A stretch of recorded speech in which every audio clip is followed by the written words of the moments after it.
to be the first thing banned away. Aurora is not going to be available this week, of course, just as a little bit of a reminder. But the Rumble still going to be taken away from Clear. And is it going to be red side Renekton bans, or does Morgan understand Renekton so well that they're going to let it through? That's going to be the question. For Eliordian bans on the side of BNK, though. Yeah, do you think that's wise?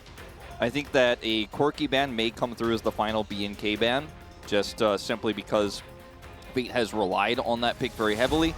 They're going to ban it themselves, however, so yeah, he's got another plan in mind, as this does leave the picks like the Renekton up and available. You also took Sejuani away, so there's a lot up. The Ezreal pick could be banned here as well. So Corki's banned, but will ban the Quirky counter in Lucian. Can still be played bottom lane. This feels like an Ezreal angle here. You already took the Corki away. The Ashe is gone. I imagine. It seems pretty self-explanatory to me. Yeah, although it's Henna. And I feel like Henna would prefer to play Zeri. That is true, and the Renekton is still quite a strong ban in this position, so they may look to that instead. A lot of discussion about this, however, and they will ultimately decide to go with the Renekton. Now, if Henna is not confident to play Ezreal, that's not a good look for BNK FearX that have been very one-dimensional in their playstyle. We were happy that they figured it out, but let's see if there's a little bit more depth to this roster as they face Bro. They will completely pivot away from both the Ezreal and the Zeri we were discussing and go straight to the first pick Gnar. First pick Gnar is a really interesting one. Of course, Clear is a great Gnar player, but I don't know whether that's necessarily taking a priority pick away from your opposition, per se. Because you were talking about the fact that they've accepted their playstyle, then lock in Vi. Yeah, Just do it. That was the other pick that, you know, was very strong in this situation. They did not opt for, considering they had their pick of the litter in terms of the mids that would pair with it.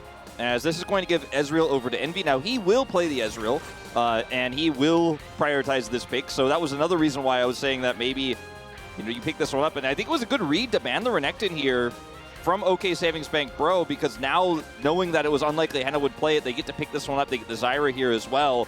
Lucian is banned, so I do not know what AD mid Fate is planning on playing. It might just be the Tristana to come back, as Vi still comes through. Yeah, I mean, you may as well just lock Vi Ahri now.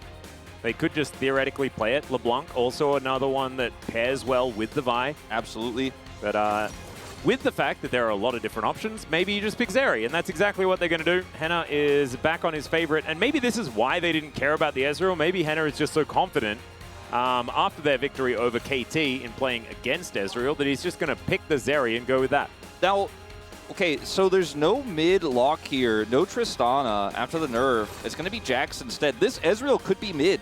It could be a mid Ezreal. We'll keep that in mind as we move into the second ban phase here. We'll see if BNK have a similar read as to what's going to happen, because if they're not willing to play the Tristana, the viable AD mids that are up are really just quite small. I don't think we're going to be seeing AD Twisted Fate here for Fate, although it would be very cool because it's his namesake and all that. Let's see what the bans look like for BNK, because this does get a little bit tricky now, because it might just be, you know, you're looking at support bans here. They're already targeting supports that are strong with Zeri. They take the Tristana away, still feeling like that could be the angle here for Fate. Yeah, I understand why you'd want to get rid of the Tristana. I think that Ezreal is still likely to go into Envy's hands just because he has been moving towards it more often than not. I think if BNK had picked Ezreal, I'd be like, oh, that's almost definitely going to closer. And this Zeri could also be going mid, right? We can't really throw that one away immediately. Sure. The Ahri ban is what the cost of locking the Zeri in. They would have taken away the Zeri from Henna 100%, so that's why they prioritized it, but it does mean you don't get the Vi Ahri freebie combo. Leona will be banned here as well, and now this is when Bro get to kind of choose. They get to hold that flex of the Ezreal. It's likely going to be in the bottom lane, as you mentioned, but this is where things can get a little bit tricky. They'll grab the Alistar. The Leona was banned away. And now they can play Lulu in this bottom lane if they think it's going to be the Ezreal. I feel like it's pretty decent with the Vi as well. You could also just flex Zeri mid and play Ziggs. You could do that. It could be the Ziggs angle. I'm not sure, but like, I'd rather see Ziggs mid, but it's blind, and I just don't trust Zeri mid right now. Gonna grab the Nautilus, which I think is, you know, given the support bans here, pretty wise. Okay, swapping to Rel. A lot of great engage with this Vi. The question is, what's that mid pick? And it's the LeBlanc you mentioned.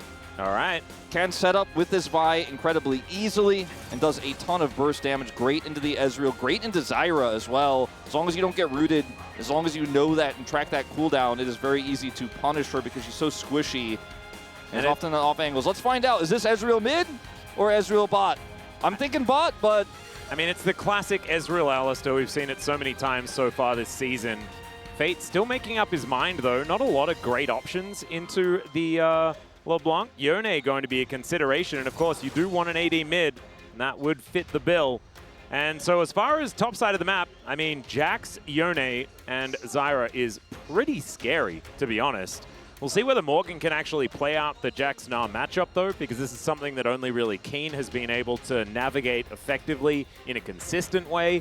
Morgan, of course, has had some ups and downs so far this season. We'll see whether this is going to be the day where it's going to be an up. BNK looking pretty good, though, I think, with this draft. Yeah, we've talked a lot about Closer's champion pool being very melee-heavy, you know, often playing the picks like the Akali, the Yone, his Aurelia. But LeBlanc was one of the AP champions that he excelled at, like the R, right? He's very aggressive as a player, likes to look for explosive engages, blow-ups, stuff like that. So it is in his wheelhouse, and I do lean towards BNK's draft because I think they have the stronger team for execution. They also have the Vi, so it feels very BNK. On the other side, though, the Rel into the Alistar feels pretty rough. I like the Alistar pick, what they ended up with here, and I think if they had Sejuani, this comp would feel amazing, but still the Zyra, I will say, has some pretty decent follow-up to the Alistar's engage, a lot of zone control, a lot of control over objectives. So if that dive fails, or if you get counter-engaged on, if the Gnar bar isn't set correctly, there is a world where this comp for BNK, as simple as it looks, actually kind of falls apart. Yeah, I also think that if Bro are team fighting well today, like Counter-Strike plus Sealed Fate and Stranglethorns is a lot of AoE and a lot of setup for Polo to really get some of these big combos. Opportunities for Bro, see whether they can find them as we jump into the Rift.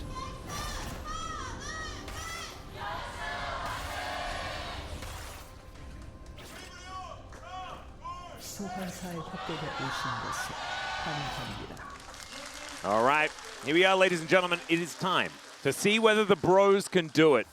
Pick up a second victory. That's what we're looking for.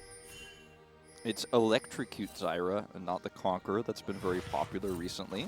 Ooh. And this is the recently buffed Electrocute? It just keeps getting buffed. Like, I feel like they're just going to make it insta-kill people on the future patch. Like, please pick Execute, or Electrocute, rather. Please pick it.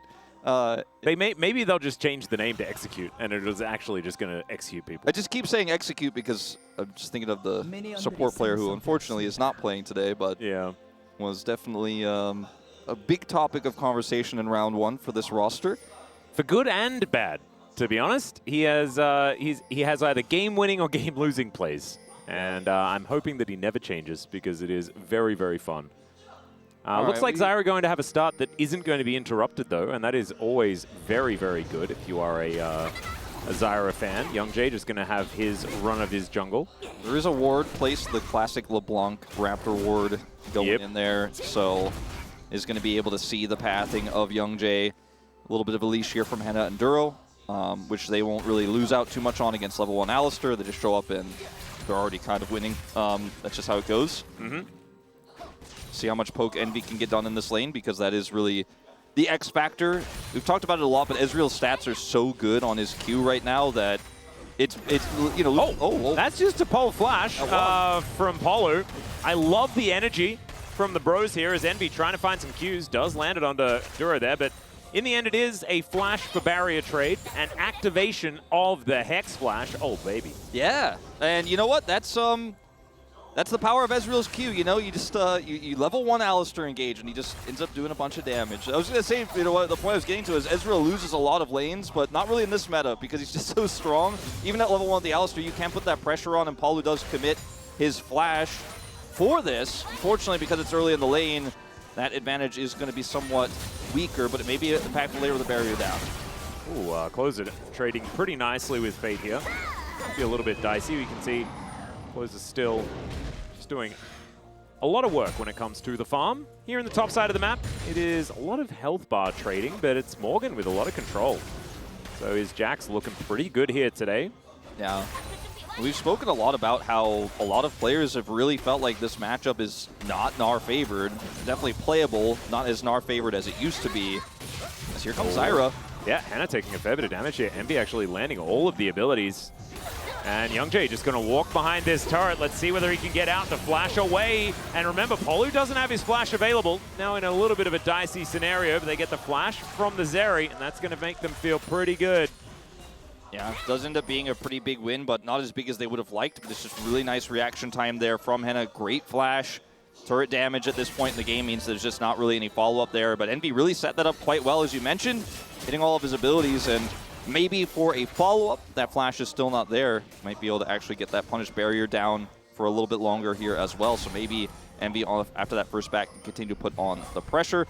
Boots picked up here for Henna very early on. Yep. Can't quite get his Zerkers on his first back, but that's understandable. Wanting to get that health bar back up again. And about a wave in the lead is Envy. Unable to push the wave in, but they will be able to get back before this wave comes in. It's a cannon wave, of course, so everything is going to be all right there. Fate and Claws are still just trading blows over and over again. Fate doing a decent job just sort of staying within touching distance. As I say that, he is electrocuted. Yeah, Electrocute's pretty good on this patch. Yeah. Do you know what's actually not named very well, though? Because an electrocution is actually death by electric shock. Yeah. And so you don't actually die every time Electrocute does come in. As might die here, though. That is going to be Fate. Nice buffer of the Q. Gets himself out of the way as the Shattering Strike comes in. Still might not be out of the woods just yet. As Closer moves back, does have his fake version of himself.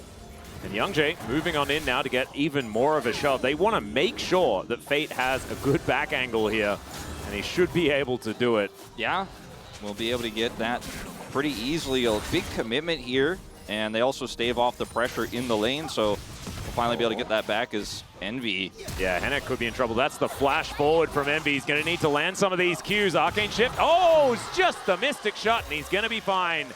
That was clean. Yeah, Envy knows that there's no flash. He just, I mean, it's very rare you actually get to punish an AD carry for no flash in a situation like this early in the game, but Envy just has that killer instinct there and is able to land his abilities. If that final Q doesn't land, it's a possibility that Henna gets out there. I mean, it seems likely, but he lands everything again. And so that flash gank actually insanely valuable here as he's picked up a massive CS lead, grabs that kill, first blood here, and be able to get a free back out of it as well. Let's check it out from Envy's perspective here as lands the W pretty nicely. Yeah, flashes for the Q. One more W, final Q. Oh, clean. Cut! Got him. Cut is the word you use in Korean for getting a pick. Yep. And it's the fastest way to clarify your team. You were successful. And that as well as the fact that it comes up on their screen. That the kill does come in as well. As we've got a bit of a headbutt out from Raptor. He's not allowed to be around here. The bro's going to be able to just guarantee control of these grubs. And man, Wolf, this is like such a bro early game. Yeah. This is some quintessential bro early game shenanigans where they take a whole bunch of control. And we're tasked with figuring out whether it's all going to go wrong. Yeah, we will find out about that pretty shortly. We're starting to look at first dragon fights here. Grubs were split. Bro took 2 to the 1 of B&K. Ah, yes. So Raptor was able to get one before. Yeah, he did get that. But at the end of the day here, when we start getting to these team fights, that's when the test begins, and that's when Bro's decision-making sometimes either becomes a little bit indecisive, a little bit split, or otherwise they just don't make decisions at all. In this case, they will give this dragon to B&K completely here, and will not actually group towards the bottom side of the map. Youngjae didn't have 6 yet, he does now. Well, this is actually going to be a pretty big win here for B&K. And despite that early kill for Envy, the CS difference has actually been shored up. Remember the top lane, we saw a lot of health trades that were going in favor of Morgan, but he fell behind in CS. Looks like he might even end up losing a plate here, does not have teleport, so Clear is really turning this matchup around quite significantly. And there's a pretty big CS gap in the mid lane. So while Bro had the cool plays bottom, they turned that into a kill for Envy. He made the outplay. Doesn't necessarily matter if they start giving up these objectives. So I'm cautioning the bro leavers right now. Yeah, it's maybe not that much for optimism. Maybe we need to have a bit of pessimism. Brezimism? No, I don't know about that. No, the bros are never pessimistic, so they would never. Brezimism is not a real word. Yeah, it was removed, like in 1984. Just took it out of the dictionary. It's all right. Duro might be in an awkward spot here, and in fact he is. Going to take a fair bit of damage here from Youngjae. Electrocution onto the horse pants lady. Does make a little bit of sense, you know, when you're wearing metal pants. Yeah. Electricity would be pretty dangerous. Good conduit, yeah. Yeah, yeah. So I'm starting to see, you know, the angles here for BNK to start team fighting and start winning, right? I mean, the Zeri is not online just yet, obviously. You know, that sounds like Brezimism to me, and you told me that that's not real. Look, I mean, I'm just a caster. I'm not technically a bro lever. Okay. I may become one as this series, you know, comes along as a part of my analytical duties. I might be like, oh, it looks pretty good for bro here. But I'm telling you right now, it's not looking like the early lead will stick. You know, when you're excited, it snows in a place that doesn't snow. You're like, oh, it's snowing, and it snows for 5 minutes. You're like, does it really count? Well, yeah, then sometimes the snow sticks. You know, it doesn't count. I know that because whenever it ever snowed back where I lived, it didn't stick. Yeah. Guaranteed. It's just not a thing. All right, let's see whether this is going to work out as Closer landing a big combo onto Fate, but he's going to have to snap back. Does it to break the chains, and actually it works out very well for the Yone. Ran out of cooldowns there a little bit. Still just trying to hold on. This is a huge pressure point. As now Henna is just going to try and return the favor. Envy's in so much trouble, throws an ultimate the wrong direction, and Henna just kills him. I was going to mention this earlier when we were talking about the Zeri bounce back. I was going to say there's an all-in angle because Envy actually has flash disadvantage now because he used his flash when he had advantage to get the kill. Henna doesn't even need his, and Fate going to come over and look for a potential punish here, but I do not think he is going to get anything out of this, and just going to be a bit of a disaster here. We'll help clean up the wave at least, but big win here for Henna, and I'm not going to certify that, but there's no longer a gap at all in this bottom lane. And he didn't have to flash for this one, so... Exactly, he had the opportunity to, but Envy just disrespects it. He just straight up dashes on him, ults him, and then there's no way out of it for Envy. Does just toss a true shot barrage to the Nether. It would have been pretty cool if he had have said cut. And BNK fans losing their minds with the comeback plays from Henna. Yeah, just... I think he arcane shifted in the middle of a mini wave. Yeah, and then that's just he's dead. Yeah, that's not the thing. That's not the way. But you can understand why Envy has a fair bit of confidence there after just killing Henna 1v1. Still, can't be making mistakes like that, because I think that if there's ever a champion that's going to punish you for making an error and then you just lose the game because of it, it's Zeri. We've seen it so many times, and Henna has been a player that's been able to do that quite often. Yeah. He is very good at Zeri. That's why they did not pick Ezreal, and they gave it over. And in a team fight later on, you know, his cleanup potential here after the LeBlanc poke comes through is going to be quite high. There's the pickup of the Ludens there for Closer as well, and that's when you start to really chunk people out and can burst them down. You know, in team fights, you can threaten with a few distortions, and then Henna cleans up when the Gnar shows up to the team fight. Yeah. And second dragon here is going to be Mountain. Will spawn in about 50 seconds here. So this is where VRX right now are in position to say, hey, let's set up for this. Let's challenge this. They did use the Gnar teleport, but they know that Morgan doesn't have his either. And in this current game state, it is, for the bros, really rough if they give this one up, but they haven't been able to hit any of... Yone hasn't been a factor in this game, is really what I'm getting at. Like, Fate, yeah, he caught the wave bottom, and that's really all he's done except get bullied by a LeBlanc in this game. No jungle synergy here with this Yone, not really. Pre-6, there's nothing Youngjae can really do for him unless a huge mistake comes through. It's almost impossible to hit roots on the LeBlanc in this matchup, and the LeBlanc just feels so good in this draft here for BNK. LeBlanc feels a little bit like cheating when you're Yone, right? Because Yone, you know, he presses the button to dash forward and stuff, but then he has to go back, and LeBlanc can go back, but she doesn't have to. Yeah, that's not fair. It's really not fair. It's like just a better version, right? It's got to be how that one works. So a little bit of a shame. You can see now, Closer and Fate just going to move this 1v1 into the bottom lane. Still just trading a farm, but it's 30 CS the gap here for Closer, who really has started to run away with this. Gonna find another electrocution, lands the chains there as well, and now Raptor, I mean, this could just be cease and desist, and yeah, you're not getting out of that one. It's gonna take a while, And the dash forward, that is going to be that. And Raptor locks up the kill. B&K just going from positive to positive. Yeah, not any positives just yet, as they're going to try to make a cross map happen here top side, but Duro is here with his ultimate and flash. Yep, there is a Gnar into the wall as well. Wallop isn't going to find the mark as there's the headbutt pulve onto the Gnar. Magnet Storm comes in. Not sure whether Duro is going to be able to find anything back here, and Polo capable of just tanking up the turret. So that is Bro's answer immediately. Should still be Raptor grabbing this dragon towards the bottom side, and a fair few plates going over to closer as well. They're at least able to get something back, and with Duro coming up there, it looks like maybe that was actually not even going to happen, but they were swift with the punish there. They did come over and make that happen. They also are able to get Duro's ult and flash. And it's Chemtech Soul, but it's Orcs' birthday. So let's not blame him. So it's like, and he deserves one, you know? Like, it makes sense, you know, that the Chemtechs are going to be out to celebrate Orcs' birthday. And so no Suscha in the chat. It's totally fine. This is fine.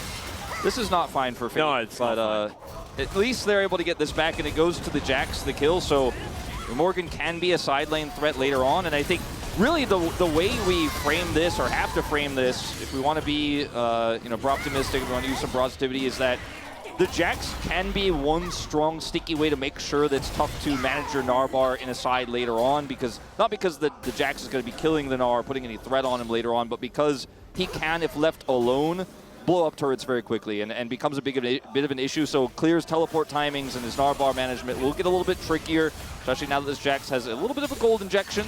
Yep.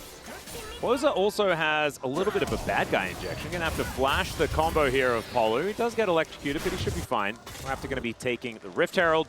And now Clear with some more spare time on this top outer turret. First turret blood, a little bit of a race here is now the dash in from Henna once again. I've seen this one before. Not going to be diving the turret. No flash out from Envy this time, but with the Herald coming down, this could actually just be the outer turret taken.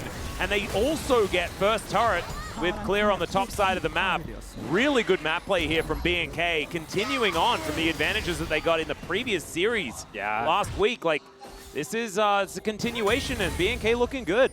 2 turrets for 1, as Fate does get the bottom turret there, but again, a huge trade-up, especially considering it's the mid-turret that goes down, the second one there for B&K, which is so valuable when you have a LeBlanc, because now LeBlanc can start threatening your jungler when he's trying to farm, can start getting in there and setting up deep wards with impunity when you're moving towards objectives. And you can see already the vision around this dragon. Yes, we're 3 minutes away from it, but it's hard for Bro to safely move through the map when they have this relatively fed LeBlanc on the other side. And she's going to pick up now the 3rd turret here for B&K.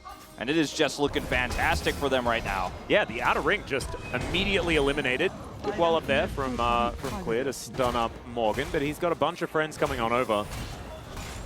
I've seen this play before, Wolf. It happened a few moments ago. Yeah. This time there is the bottom lane coming up towards the top side of the map, though, so I think they should be all right. Raptor gets over that wall, or at least I think he got over that wall. He was kind of inside it there, but we do just pan away as quickly as possible so we don't actually see it. Envy upgrading his Pulsefire Ezreal skin. Has hit level 11 for that extra little aesthetic change. You love to see it. Yeah, I like to call it the Flying Squirrel Ezreal. Yep. Because that's what it looks like. He does do a fair bit of flying squirrel situation-y stuff. Yeah. It's a flying fox, though, isn't it? It's flying, or are you talking about he just looks like he's a squirrel that's flying? Like, yeah, you know, like the big Superman, but a squirrel? You know the flying squirrels that they jump and then they have the really wide, like, belly pouch and they kind of glide? I mean, they don't really fly, but... Isn't that a flying fox? We call them flying squirrels in the U.S. Oh, really? Yeah. That's interesting that you call them flying foxes, because I don't know if they're technically squirrels, but... And we don't have native foxes in Australia either, so we definitely don't have squirrels. We barely know how to say that word. What about some fearless foxes? You got any of those in Australia, or is that Korea exclusive? We do now, because they're an introduced species, and they are absolutely fearless, because they kind of just came and killed everything. It was not great. Yeah, they're roaming the jungle right now, and... Yeah. And Morgan is going to get hit by one. See, look at how dangerous these foxes are. Yeah. You know, you've really got to make sure that you get rid of them. You know, otherwise the natural wildlife is going to take a hit. Yeah. My rabbit was eaten by a fox. Did you know that? No, I didn't know that. When I was young, it was very, very sad. That is sad. Yeah. Your bros might be eaten by them as well. Yeah, that's what's happening here as Morgan is going to go in with the counter-strike, but he takes so much damage. True Shot Barrage not really finding the mark there either. They still do have to get out. Raptor has to burn Flash. As Closer, he doesn't because he's got an inbuilt flash, basically, with his W. He's totally fine. And, you know, Dragon's up in 30. Looking like a free soul point here. They're even going to reset Raptor before coming in for this one. Closer does have TP, so if there is a bit of a scuffle, it can come over as clear. He's looking for the punish. Yep, he's going to be able to dive on top of Fate here. Unbinds his soul. That was a weird situation, but Fate is going to get the poor end of it. Still able to get on over. Envy takes a house to the head. Let's see whether this crush can come through, but no, it can't because there's a combo and everyone collapses. The bros don't go anywhere by themselves. Yeah, look, I mean, that was a bit of an ego play from Clear, and it almost worked out. It did look very cool, but ends up being punished for this. He still has that TP I mentioned, but at least it gives Bro a cross map, so to speak, in terms of this Dragon, because it is just going to be taken without a contest, which I don't think Bro could have contested either way, but at least they get something in return. And now they're going to try to collapse on Closer. Yeah, more cross maps coming in here. Polo just continuing its onslaught, but there's a distortion. So Clear is just a little bit frustrating to deal with. Polo can't tank up the turret for much longer, but still, tower going to be taken, Dragon going to be betrayed, and Closer looking like he's basically impossible to kill. I mean, things, you know, these are abilities that are very difficult to land on LeBlanc. Counter-Strike, Mystic Shot, Headbutt Pole. Ira's Root, Headbutt Pole.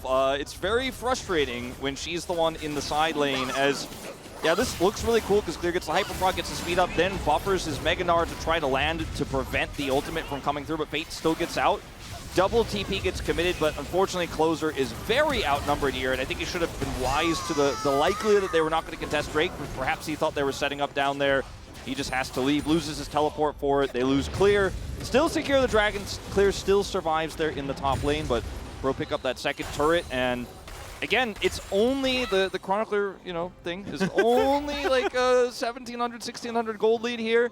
The problem is that compositionally, this comp is going to get a little bit more difficult to deal with as this game goes on, especially with the mid turret down. This LeBlanc has Shadow Flame, and Jax isn't getting a whole lot of alone time with turrets.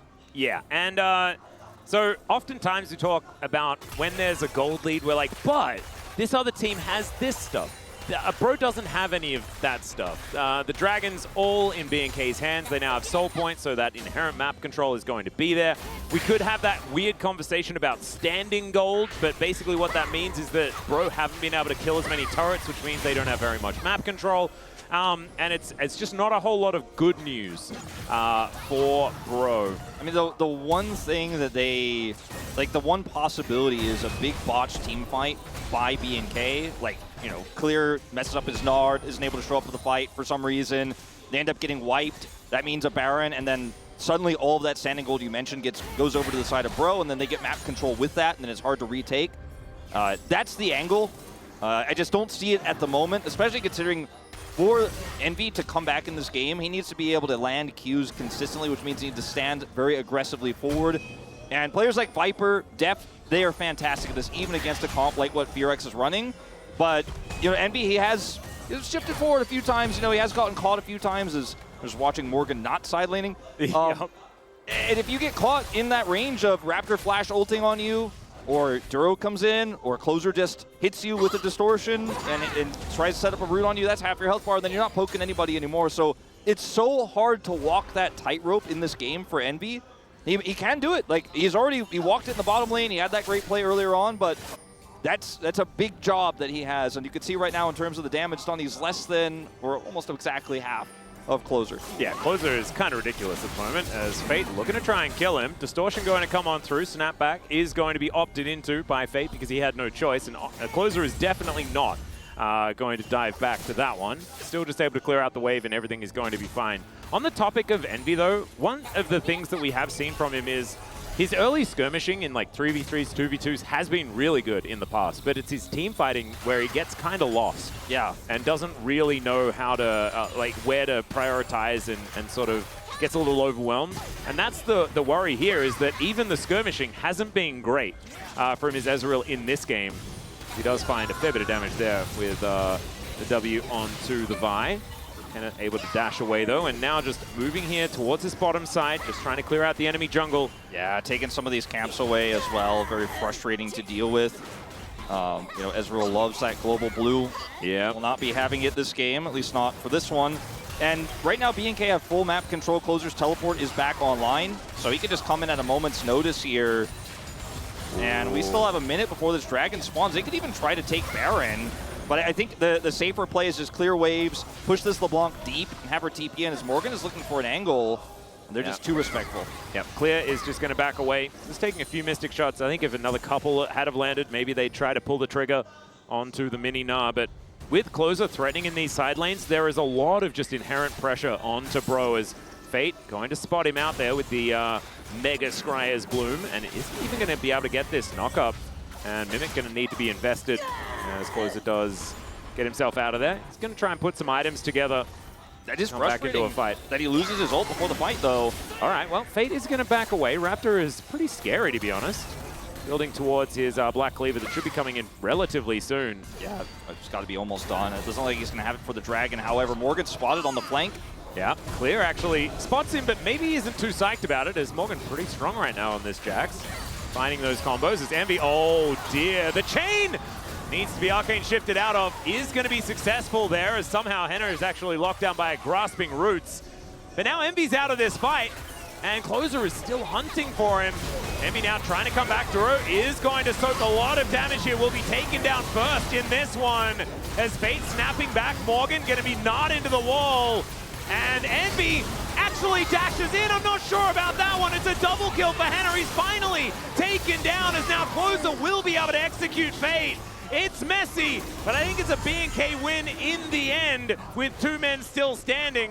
I mean, theoretically, it's a BNK win. It is even. It's even on the trade, but I don't think Bro can do anything with an ultless Zyra and an Alistar into that LeBlanc, so they're both going to walk away and reset. But Envy actually took a lot of the aggro here, and Closer is trying to kill him, so he offers really nothing in this fight. Remember, doesn't have his ultimate from that last exchange, so can't really close the gap here. So it's a good ultimate from Youngjae, and they play this front to back extremely well. Yes, Envy does have a bit of a whoopsie there at the end, but did a ton of damage despite getting chunked down. This is a much closer fight than it should have been. And ultimately, BNK will secure this dragon, but it was a very close fight. And if Bro end up winning that a little bit cleaner, maybe that's the comeback angle.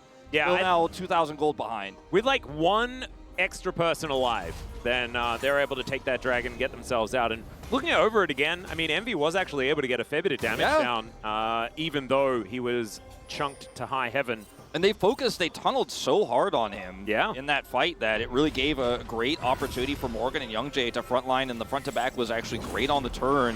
And Duro, man, like, this guy is so incredibly aggressive and was punished for it this time, and it's Polu that comes in and just gets the headbutt poles, finds the execute onto Henner, going from strength to strength, this extraordinarily tall support for the Bros. And as I say that, he does get chained, but not going to get snared, so everything is all right. No caster curses this time as Duro comes in. He really wanted to kill that plant, and I'm not sure whether he really should have, but still going to have crash down. Will be able to get himself out of there as Henner starting to do a fair bit of damage as he skates his way out of this one. That was definitely a moment. That was a challenger's moment there for Duro. He's like, I see 4 people I can Magnet Storm. Maybe I have to do it. I've got Henner near me, and he's going to ult, and then we're going to win the fight. And then he was like, no, this is unwise. It's unwise. And then he was able to not listen to that dark voice in his head and just back away. As if they win that fight, they win the Baron, and they likely just end the game off of it. But a scary moment. He does not commit. Nope. Banana Brush control being secured here by BNK. And now full control over Baron. This is when you have to start checking into a LeBlanc or Vision. LeBlanc going to show in the side. They ping her instantly, so they know at least they don't have to worry about that at the moment. But this is where things get scary when the map gets dark. Oh, there is a Mega Cone as Envy gonna have to arcane shift. Let's see whether Clear can find the Mega Gnar. Not quite able to do so, but he just jumps on top of him like Mario. Doesn't find the Gnar, but it doesn't matter. Raptor gets his health back, and Polo is just getting thrown around like a rag cow. And into the back line goes Closer, gonna find the execute on the Zyra. And this fight, the last one was close. This one, absolutely not. BNK just roll over the top. Closer wasn't even there for most of that. Yeah. Showed up at the end. It's like, oh, you guys killed the Ezreal. I guess I'll come in here. That was what I wanted to kill the Ezreal, but I guess you guys all committed to doing that with the weird blast cone play, and that's just the end of this. Yeah, I guess maybe that's just the game. I think so. I mean, Ezreal up in 10. No ult for Youngjae because he used it to try to peel for Envy. A disastrous fight for Bro. Yeah, and Fate Yeah, he's not getting out of this one. He has to snap back. There is a big pulverize. Raptor going to get taken down, but there are no Nexus turrets. And Clear will be able to do enough damage to this turret.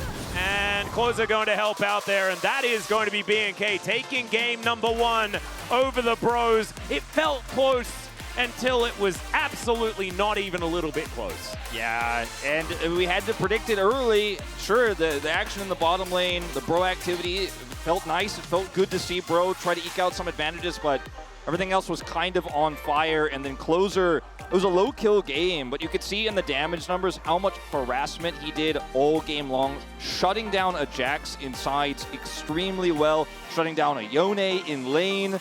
And it was pretty straightforward. And once again, BNK playing their way, their style. Yeah. A very aggressive way to start off this series. It's not the most ideal Vi composition, but it still checks out. It's still incredibly strong, and it's one of Closer's best champions, the LeBlanc. So, you know, it feels very classic BNK, and that's the kind of stuff you want to see because it's not exactly what we saw last week, but it's still similar. So they show they have a lot in their wheelhouse. Yeah.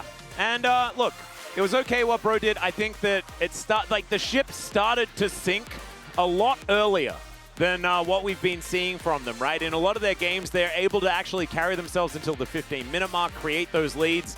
This time around, though, you can see it was about 11 minutes by the time they stopped really figuring it out. And I think that kill that Henna managed to pick up, the counter kill onto Envy, the fact that he got overconfident and then was immediately punished, I think that really led to their downfall. Hats off to Closer, though. This guy's LeBlanc, absolutely terrifying in this game, and maybe that's going to get banned out next time around. The Bros will have a better chance. Time for us to go for a short break. When we come back, the Space going to break that one down, and we'll have game number 2. We'll see you there.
이거 끝내면 안 돼? 아, 나 집 갔다. 오케이. 아, 해본. 안 되나? 자, 근데 이미. 해보자. 오케이, 확인. 피만 관리해봐 이거. 이제 알리 나오는 거 다시 잡을 생각 해야 돼. 일단 타워만 쳐봐. 알리 누구? 알리 플래시 있어. 야, 이제 플래시 없어. 없는 거 같아. 그냥 타워 치면 끝나. 타워 치면 끝나. 얘네 너무야. 타워 쳐봐. 무조건. 이제 나왔어. 야, 무시해. 알리플. 타워. 다 죽을만해. 타워, 그냥 무시해. 타워 치면 끝나. 타워 쳐야 돼. And they will ban the Vi. A wise like choice. this. I feel like this. People do this against Lucid. You should do this against Raptors. I know. Like, actually, just pretend that you're playing D+.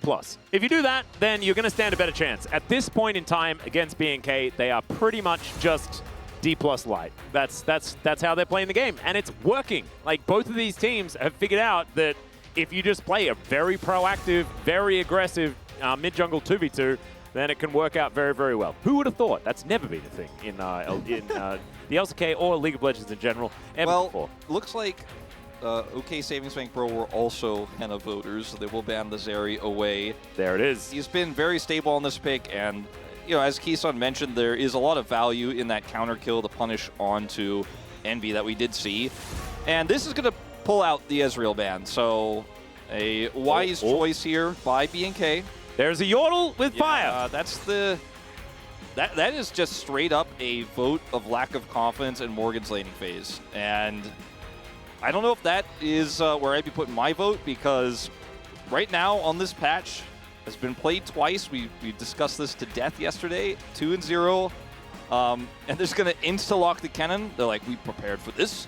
Yeah, I didn't know about it, I don't know about it, though. Yeah. Sejuani going to maybe set up some melees in the top lane that don't want to lane into Rumble, I guess. I hope they don't then pick Cannon. Oh, God. Yeah, well. All right, the good old Sejuani Cannon anti-synergy. You love to see it. There that goes. Take it away, Wolf. Which one is your favorite, the Sejuani Cannon or the Sejuani Gnar? I think Sejuani Cannon is way better at being bad because he's always range. There you go. That's the correct answer. Yeah.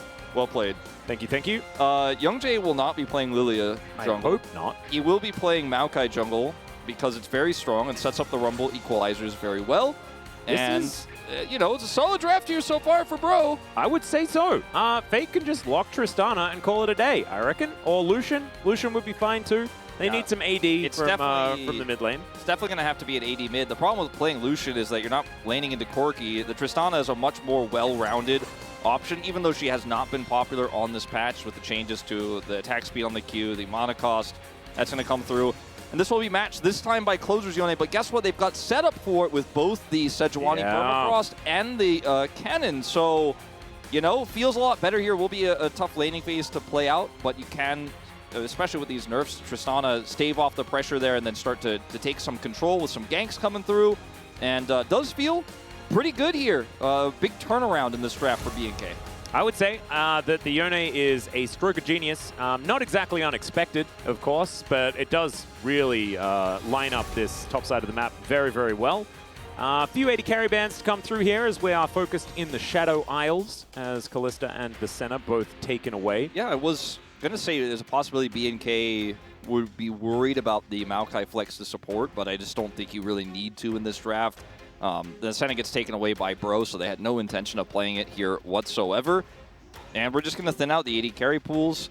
I would be a little bit concerned about Aurel going over to Duro again with this Cannon and the Yone. It's a lot of circles. It's a lot of synergy there. Yeah. That might be a strong ban at this point.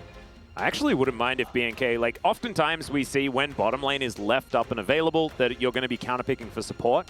I actually think counterpicking for Henna sounds like the better choice if Rel is up, just because the Rel, like you say, like, circles, man. That's a lot of really good circles. It's really good circle action, great into the squishy top laner of the Rumble as well. MF also cone-shaped, you know, towards a circle is somewhat problematic, so I do respect this ban quite a bit. Yep. And are we just going Jinx here? Are we going for some long-range follow-up, some picks, or are we going Kai'Sa, which is also a long-range follow-up? And we'll give you the neutral advantage of being able to poke and... oh, God. Wolf is malfunctioning because his brain went back to 2017, where Kai'Sa, Xayah were played every single game. I think that this is almost always... It's a trap, Atlas. Yeah, no, it's a coping mechanism is what it is. And they're like, well, we can Xayah Rakan, and it's going to be an okay lane. But what we see is that Xayah just gets completely outranged, or someone tries to engage, you press Featherstorm, and you're like, haha, and then you just die. As, all right, Rakan is going to be on the other side of the rift. Star-crossed lovers in this game. It's really interesting to see the Alistar taken here as well, because... You know, the expectation, I guess, could have been that the Leona would go over, and you feel pretty good about having the Alistar into that. And if you took the Leona and they took Alistar, it might be a little bit problematic with all the other engage. They have to set up the Alistar for really easy knockups. But now you end up having the Alistar that isn't going to be consistent setup. Even with a Maokai here to get your Rumble to equalize people, I feel like the Leona would have been much better for that. They still have the Maokai ultimate, so, you know, can still work out, but... Feels like Leona would have been better for the pylon and setting up a single pick here for Bro.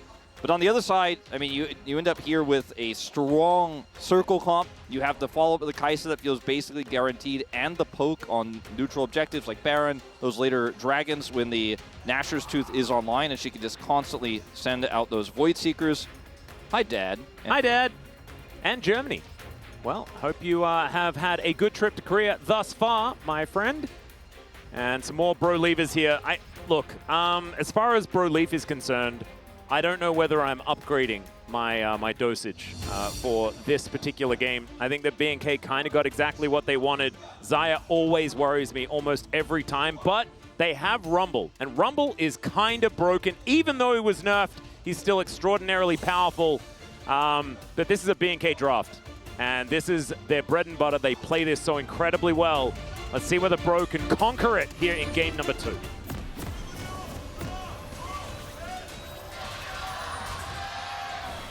소환사의 협곡에 오신 것을 환영합니다. Alrighty. Here we are onto the rift for game number 2. If B&K are able to take this, then they journey to the other side of the standings. Start becoming a real contender for the playoffs.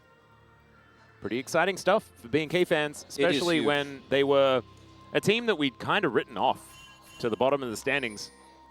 You know, they tried to change up their playstyle. They tried to be a little bit more versatile. They tried to play the meta. And I think in Korea, that is often the go-to, especially with an orthodox player like Ryu, who's been around for a really long time and lived through a lot of those times when we did practice 12 hours a day, no matter what. All right, Lightning Rush.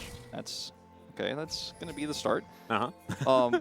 But going back to what works for you and what works for your team, I think has been something we've seen a lot of our squads here in the LCK do here in summer. I think D+ is a more successful example as well of just playing what they like and what they're good at. And, you know, they were almost able to topple Gen G with that. So sometimes you don't have to just play the meta. Sometimes you can play what you're good at that is still relatively meta. Like this draft here, you know, we're not a huge fan of the Sejuani and Kennen part of the rotation, but they still got the Yone. Yeah. It all comes together very well.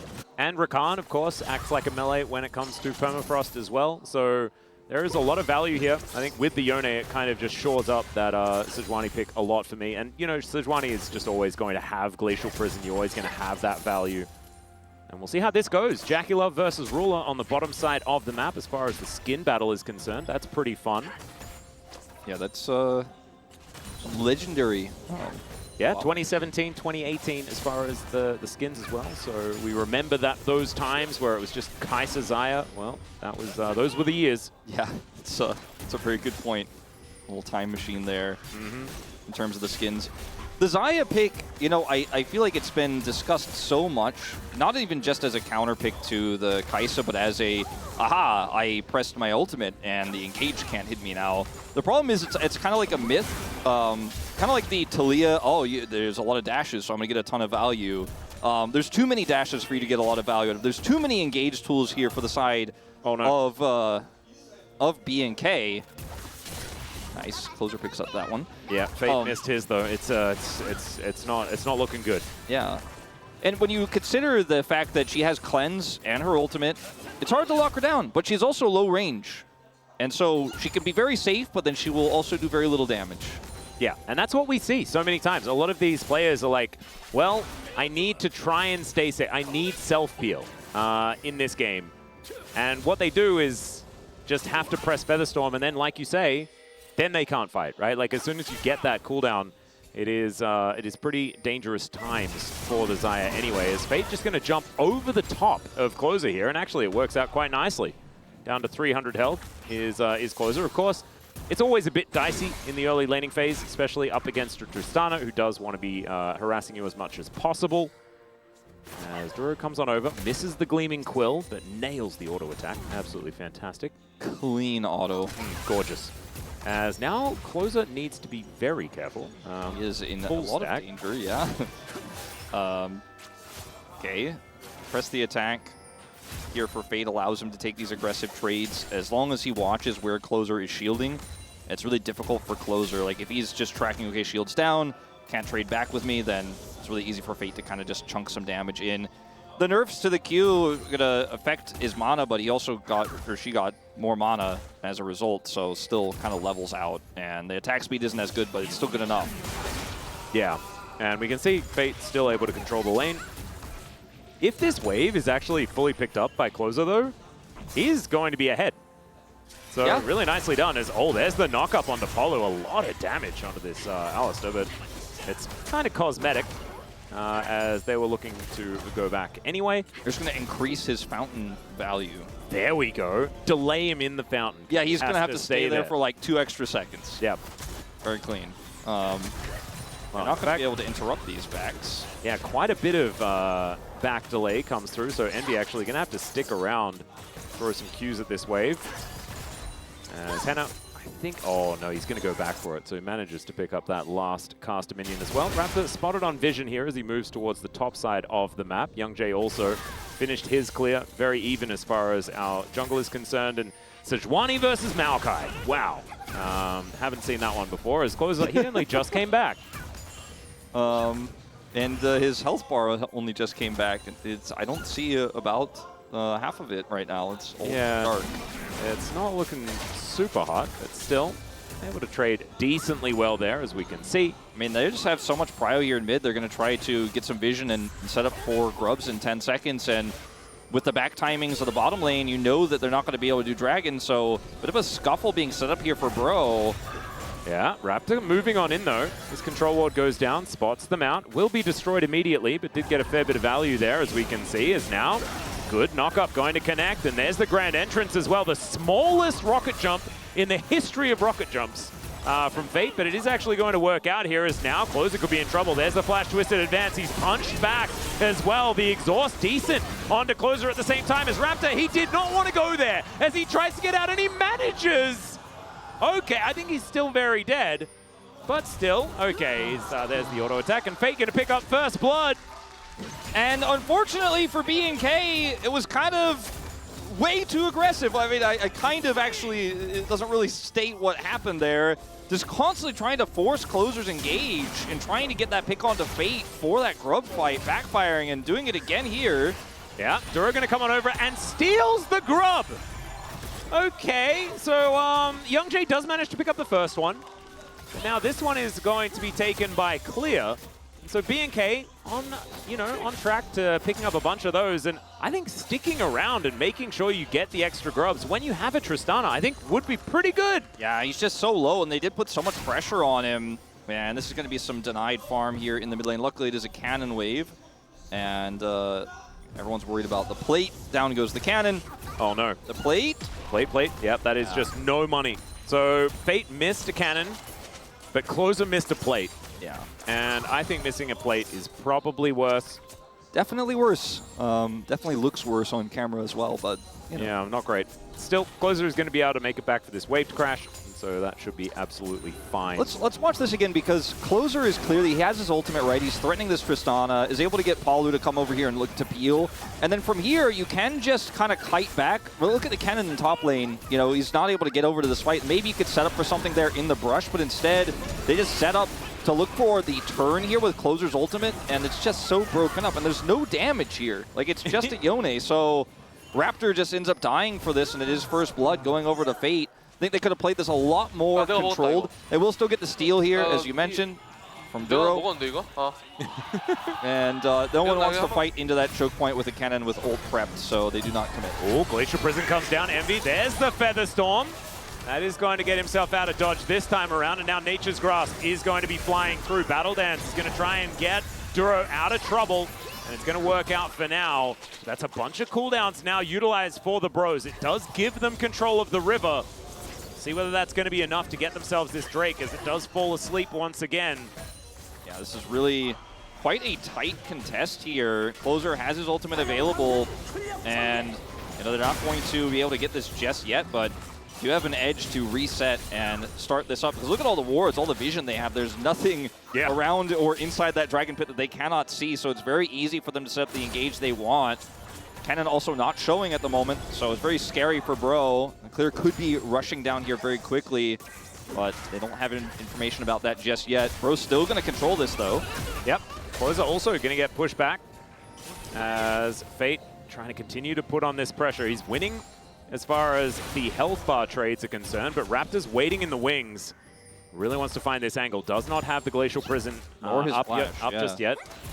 Really tough for him to actually make something happen here unless Fate messes this up. Yeah, and Closer could have just pulled the trigger himself. Did, of course, have the Fate Seal, but not going to do it. No one's starting off this dragon. There's a very high level of intensity, though. Yeah, no, it's very intense. Clear showed top side. Of course, neither top laner have teleport, so it's just going to be Clear pushing this one in. Morgan will catch it. And Morgan did rotate down briefly, and then was like, okay, we're not fighting, and then went back to lane. As there's a lot of attention to this dragon, but it is taken very late. Yeah. Here by B&K, but bro ultimately had to give it up, even though Fate was taking some favorable health trades. They just felt like without that Maokai ultimate, they couldn't get space back. He has it now, but it's unfortunately too late to set up for the dragon. And it goes from Cloud to Ocean, so decent chance that Soul is going to be pretty high value. If it's something like an Infernal for either of these comps or Hextech, could be massive. Yeah, hopefully we don't get another Chemtech. Nah. We know that it's Orcs' birthday today, but I don't think double Chemtech is really what we want. We did get the Engage cone that Valdez really, really liked, so that was cool. You only wish happy birthday once, though, you know? Yeah, that's the thing. You don't. It's not like the whole day when you like keep seeing them over and over again. It's just more happy birthdays. I think we have to sing happy birthday if we get a second one in a row, actually, though. Because that's the only time you can do it a second time is if you sing happy birthday, like, which we will also do later. All right, so no if there is another Chemtech Drake, then we have to sing Orcs happy birthday? Yeah, me and you, yeah. All right, okay. And everyone else will sing along at home, of course. Yeah. And we'll know if you didn't, okay? As production is also saying that they'll sing along as well. Yeah. So I'm sure the spacers will be also like clapping and singing along and swaying back and forth, and Ox will be all giddy and stuff. But yeah. Orcs can do the sit there and feel uncomfortable thing where you're not allowed to sing your own birthday song. As we've got some grubs going down. First one going to be cleared here by B&K as Fate's teleported in. There's a Glacial Prison onto Polo. Gets the Unbreakable Will out, but it's not exactly the priority target that you really want to be engaging on. Still, that is going to be another couple of grubs going over to B&K. That is 5-1 in the grub count. And look at this, they're already getting to work. He preset the values. Here comes a clear flank. Oh dear, okay, Envy does have the Featherstorm available as, just gets that cooldown out. Trades for his own.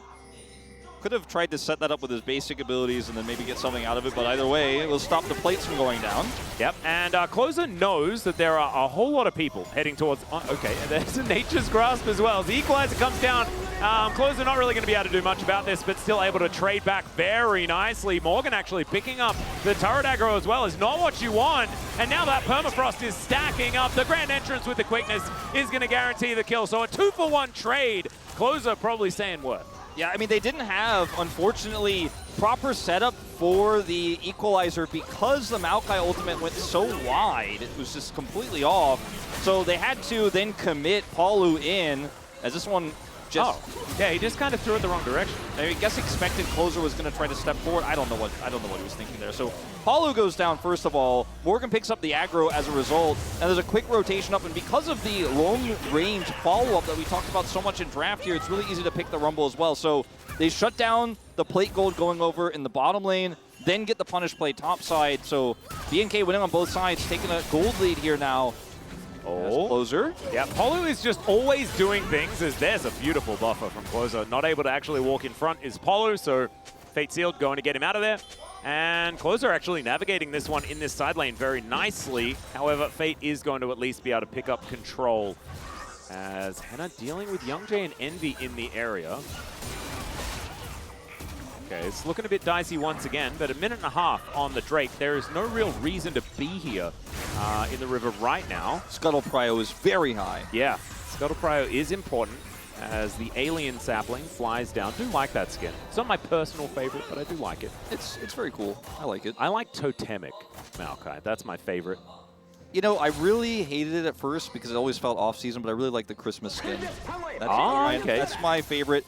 I think the kitty cat skin is a little overdone. Yeah, no, everyone was playing it literally exclusively for a long time. I'm kind of done with it. Yeah, I'm sort of over it as well. I think it is probably one of the coolest skins, but it's not my personal. I'm gonna have the little kitty plushie and everything, but I'm still just kind of yeah. The Christmas one is a great shout though. One of my favorite players from back in OCE used to play for a team called Sudden Fear. His name was Christmas Trees, and that skin always reminds me of him. Oh, so there you go.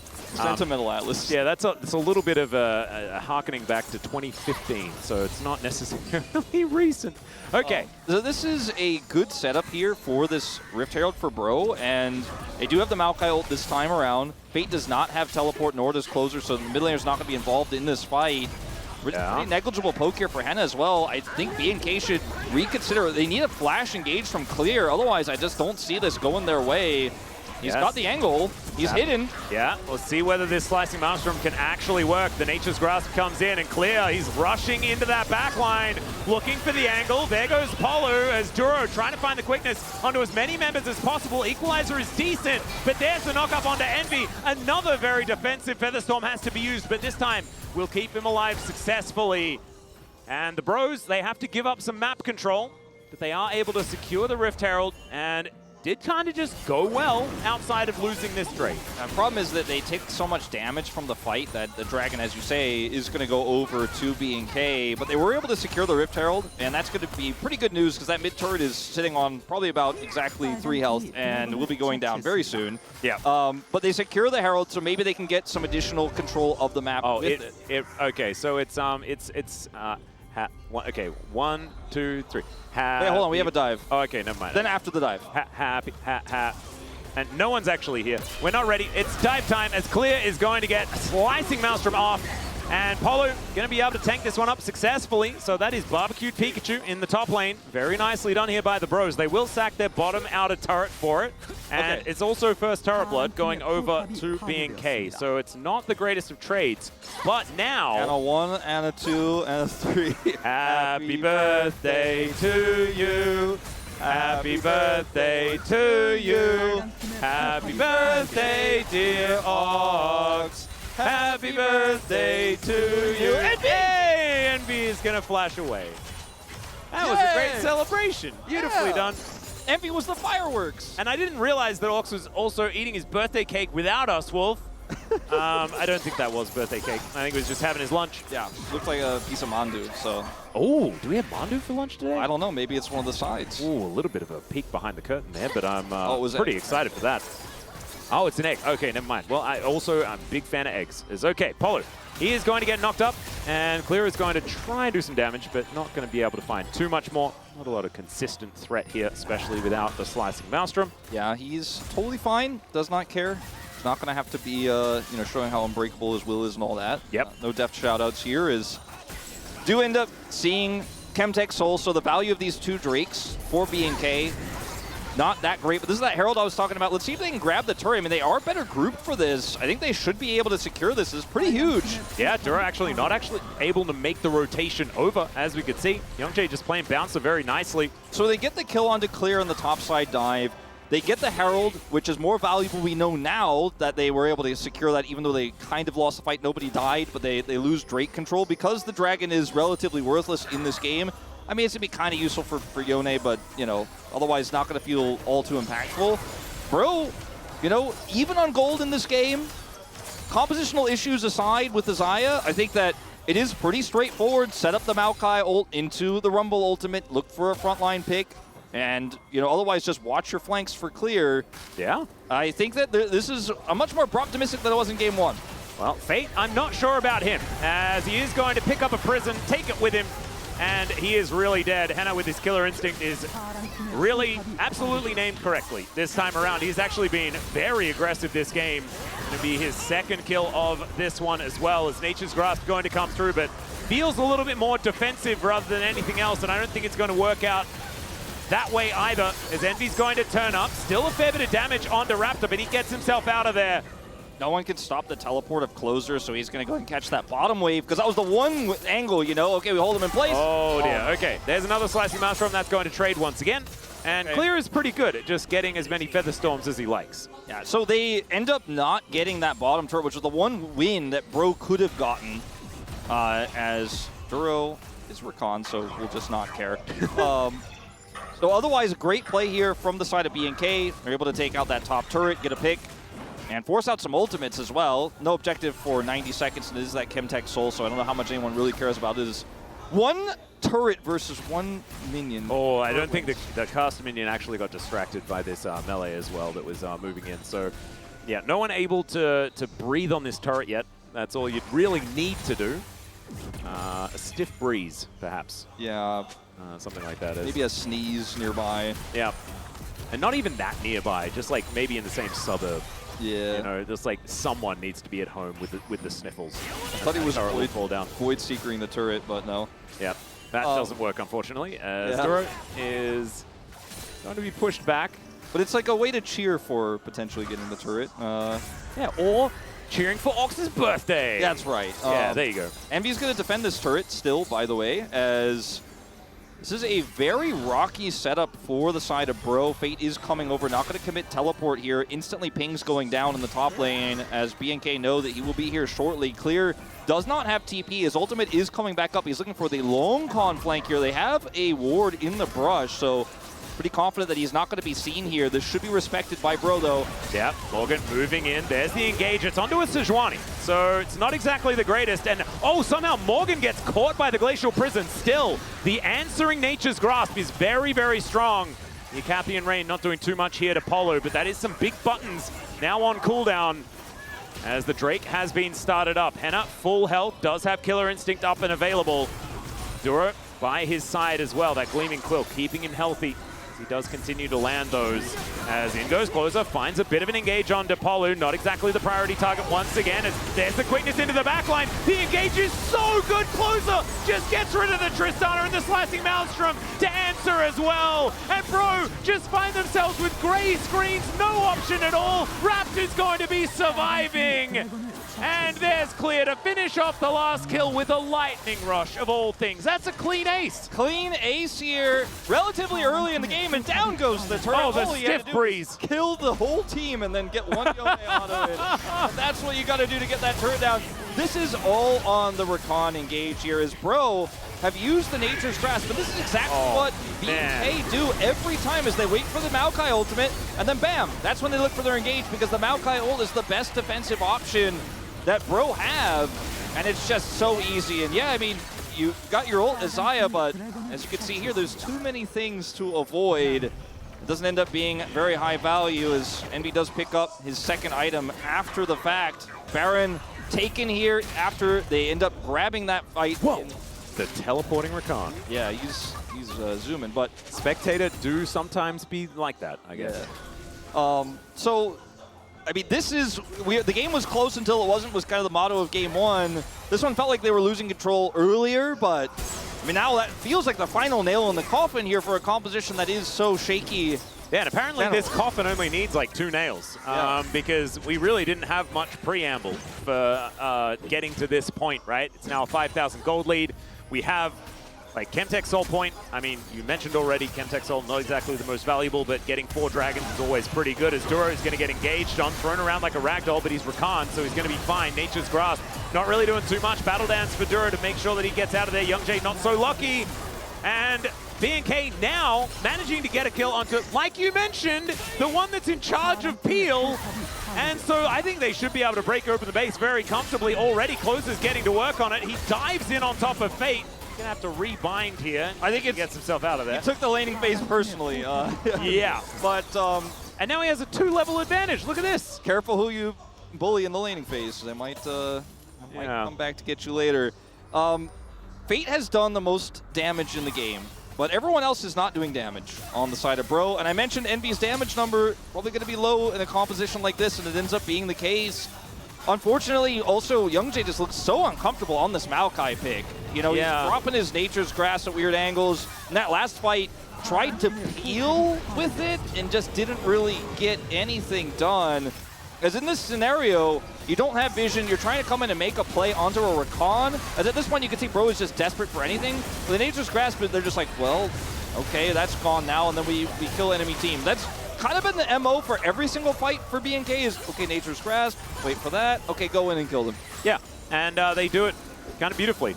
Morgan and Envy, you saw in that last replay, they were just walking back and forth. There was no real option to do anything, and the Bros just going to lose their tree with not very much as a way of a response.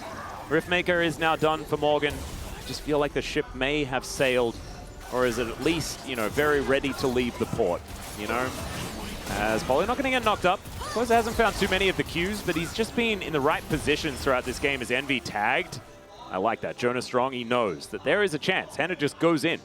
Yeah, and you gotta be aware of it. Yeah.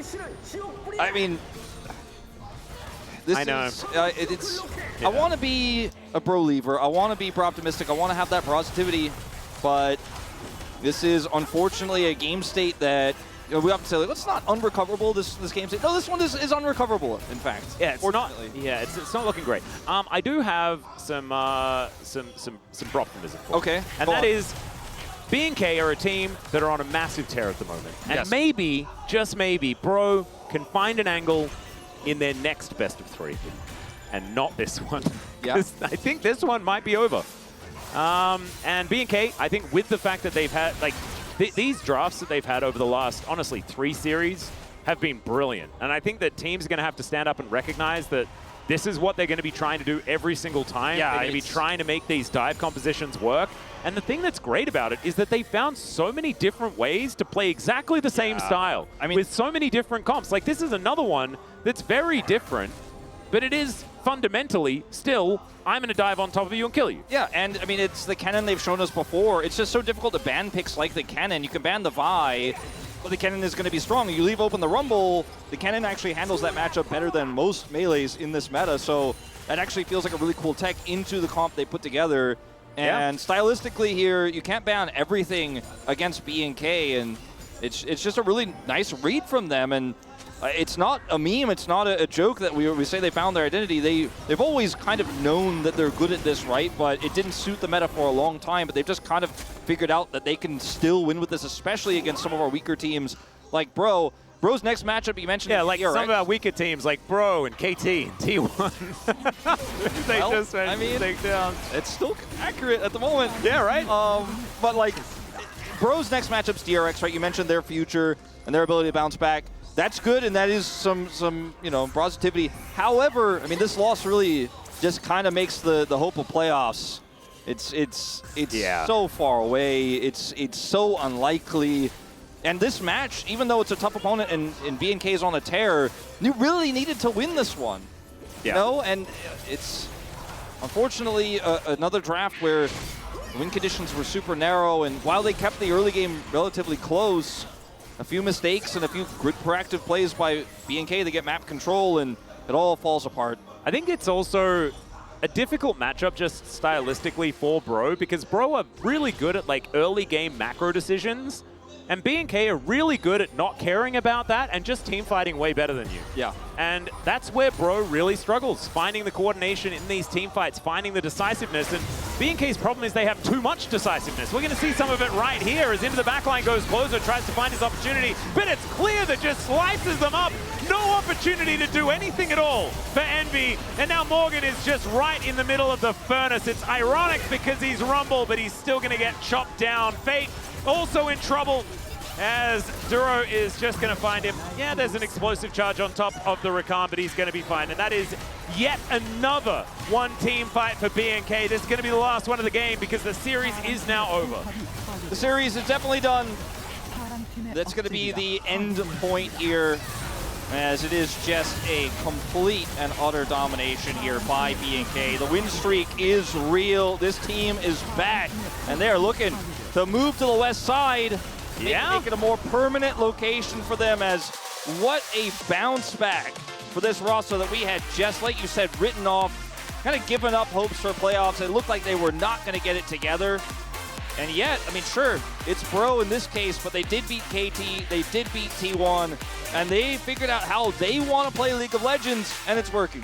They look really good doing it. I think Duro has gone from strength to strength as well. I think I understand that a lot of people do have their apprehension about this guy. He's very, very new, but he came into the LCK saying that he's the carrier of Challenger, and I think becoming the Duro of the LCK, that's going to be the goal, because this guy has looked really, really good. I think that it's very similar, like you've, I think, mentioned already. He's similar to Execute, but he doesn't have the lows. Yeah. He's still going in, finding the angles. I think his Rakan looked absolutely phenomenal here today. A very happy Closer here as well, who did get to play his Yone, a champion that he has always very much enjoyed. I think that Execute still needs a little bit more time to develop because I think his mechanical highs might be higher than Duro's, but he lacks the restraint.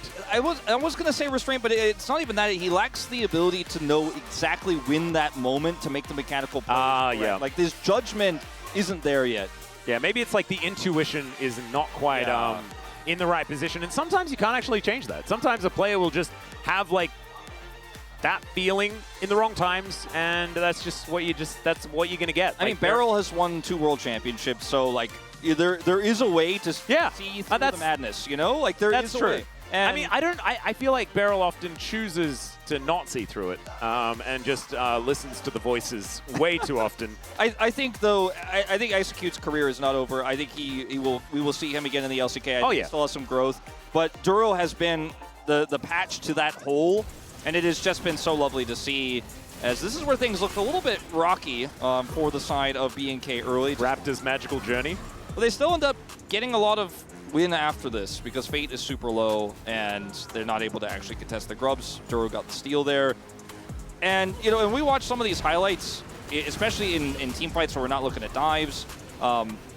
Envy, he is just struggling because they lose map control, right? So not only does he have to deal with all sorts of different types of engage, but he doesn't know the angles they're coming from. That last team fight in particular, he ulted really fast of the first engage, but then Duro got him, right? Like that's the problem with the Xayah trap pick, and I think a lesson that so many of our teams have not yet learned, especially on the east side, is yes, it's great to dodge engage and you're safe for a brief moment, but you're also not making an impact because you're one of the lowest range 80 carries in the meta. And you're not even really in the meta, by the way. You think you're in the meta, but you're not. Yeah, it's the what like, watch this. Wait, hold on, watch this. NB, he's like, I'm trying to do damage to Henna. I'm trying to do it. Okay, I see closer. Okay, where do I go? Uh-oh, ulted Duro, in fact, actually, and then, clear. And Rakan is actually, I know that, like, it's Xayah Rakan, right? But Rakan is actually so good into Xayah. You just press quickness, she comes down and can't do anything. Yeah. So as soon as the Feather Storm is used, you're basically checkmated. It's really like the pick, and of course this was the counter pick from Duro as well. It's really nicely done. And now Fox, like BNK are now guaranteed top 5, right? Because one of T1 or KT are going to lose. So that means they will fall behind them. Yeah, they will, you know, touch the edge of the west side there, and let's see if they can maintain it, right? Because they figured out their style. They hit shaky T1, KT, least stable team in the LCK, and now Bro, right? And that's the 4-win streak that they've picked up. Let's see if they can carry that momentum forward, maybe challenge teams like D+, Hanwha. Then we can get excited about this team. Yeah, I think BNK are finally getting to that interesting team that we remember from a couple of years ago, right? Where Live Sandbox really did start to spring on, you know, the cool kids who didn't panic, you know? We'll see whether that is going to continue, but now it's time for us to throw it over to the space to break down the series. Thank you very much, guys. This is Dear for the POG interview translation, joined by Closer and Duro on the side of BNK FearX, who just secured their 4th consecutive victory with a 2-0. Congratulations!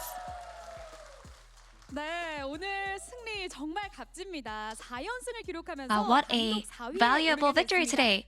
You guys have risen to the sole position of 4th place. How do you feel to join the west side? I feel like it's been so long since we went into this the west side, and I hope that we get to keep it up. And Duro, this is your first POG.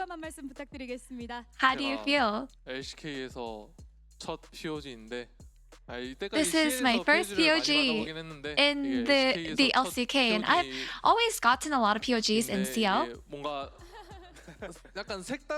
And yeah, being able to get POG in the LCK is such a new feeling. It's so unique. Please give it up for Duro. And Closer. How high is the team spirit right now? Yeah, we have such good momentum and everyone's been in a really positive mindset. So I feel like we're going to have such good result in the future. And Duro, you joined the team in the middle of the summer and you were so fearless from the start. And is it safe to say that after you joined, the team atmosphere has changed? Yes, I think that's quite obvious. So what kind of 제가 atmosphere did you bring to the 분위기 team? 메이커로 역할을 하는 것 같고 I feel like I definitely make 좀 the 뭐 team 기둥 spirit 역할도 a little more 하는 rowdy. 형도 있긴 And 한데 I 저도 feel like 그 my 역할을 role in the team 대신 is 좀 like the 맡아주는 older 것 brother, 같다고 생각합니다. like a pillar of the team. And Closer, what do you think about his response?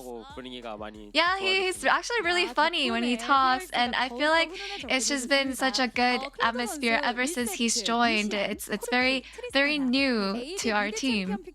And Closer, in game 1 with the Lucian, Corki, Tristana bans, you locked in with LeBlanc, so how do you rate LeBlanc in this meta?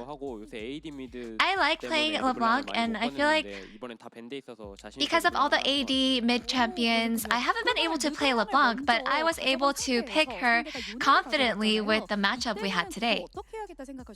So your opponent responded with Yone, so how was your reaction to this? This was actually a really good and easy matchup for Yone, so I told myself that I had to play really well and meticulously. And in game 1, at the Drake team fight, your LeBlanc went in for a flank and poked the enemy out, so let's take a look at this replay. Yeah, we can tell how happy you are to hear about this replay. Let's hear you break it down. So it's really hard for the enemy to deal with damage when the LeBlanc is flanking, and my main focus was to target the Yone down, and I knew that they wouldn't really be able to output any damage, they wouldn't have any of the damage dealers, so that was really my main role. And Duro, in the draft for both games 1 and 2, you guys went for a blind pick Gnar in game 1, and you opened Rumble from the red side in game 2. So what were you guys trying to achieve in the top lane? That's because Clear is actually really confident in any sort of matchup. And we decided to go with whatever Clear was saying in regards to what the draft should be in the top lane. We really followed his order here. And Duro, your Rakan in this next replay was so charming. So let's take a look at this replay. You were able to lock down the enemy mid and AD carry and CC them so in an instant. So how did you look at this angle? Yeah, we had really good vision control. The enemy was actually having really good vision control, and at the moment that they sort of missed out on the Drake vision, I caught that out and was able to go in and engage and pull off that amazing ult. And so Duro, you're so communicative in the mic check, and you seem to be the shot caller and the one to calm your teammates down. So what would you say is your role in the team? I feel like I take a lot of roles in the team. I feel like I always take their complaint and they always talk to me and come to me to complain about things. So do you agree, Closer? Yeah, I think so. And Duro, what is your resolution into the next match? Although we secured the 4th consecutive victory, there are so many matches ahead of us and a lot of strong teams to beat. So we want to make sure we don't let our guards down and to keep ourselves from becoming complacent and keep it up. So Closer, what is your resolution and goals against Genji? After joining BNK FureX, I've never beat Chovy. So right now, I feel like I'm at a place where I can beat him. So I want to make sure to do my best and beat Chovy. You want to declare war against Chovy then? Genji, come out! And Duro, any shout out to your fans? We went through a really tough period, so I'm really grateful that you always make your time to come out here and support us, and I want to repay all your support with a great result. And that's the end of the interview from Closer and Duro, and back to the space. Thank you.